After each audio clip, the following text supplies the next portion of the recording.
Aké máte najčastejšie otázky, čo nám najčastejšie píšete na sociálne siete, tak poďme sa teraz tomu povenovať. Jedna z najčastejších otázok je, ako sa dostať ku nám do Fame. Sú dve možnosti. Prvá možnosť je vyplniť si online registračný formulár, ktorý nájdete na stránke www.fame.management, alebo prídete na registračný casting, ak nemáte svoje fotky a ak nás chcete zažiť aj osobne.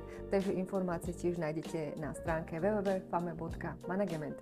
Potom sa nás dosť často pýtate, ako sa máte obliecť na casting, ako sa máte upraviť, aký má byť make-up. Takže nájdete si nejaký Fame Tips, nejaký Reels so mňou už zhruba pred 2 mesiacov, kde sa tomu venujem detailnejšie. Ale ak pôjdete na našu stránku, kde máte informácie o castingoch, tam to máte všetko spísané. Ale je to veľmi jednoduché, ženy najideálnejšie rozpustené vlasy, prirodzený make-up a oblečenie platí toto isté pre ženy aj mužov.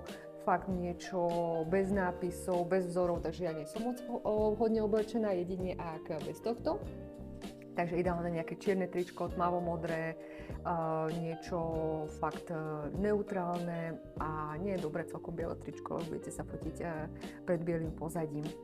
Potom veľmi častou otázkou od vás je, že nám pošlete svoje selfie a pýtate sa, že či sa hodíte na modeling alebo fotomodeling, takže kolegynky vám aj odpíšu. Potom veľmi častou otázkou je aj fakt, že nám píšu dievčatá, ktoré sú úplne skleslé a píšu, že nemám 175 cm, alebo nie som úplne chudúčka, môžem robiť modelku a kolegynky odpíšu, že áno, môžeš, lebo máme aj aktuálne modelky, ktoré majú 164 cm, 166 cm a fotia v zahraničí. Máme dokonca aj modelky, ktoré sú plus size, to znamená majú pár kil navyše a takisto fotia v zahraničí. Takže ak máte nejaké otázky, píšte nám kľudne na sociálne siete a kolegynky vám radi odpovedia. Tak čaute a vidíme sa pri ďalšom Fame Tips.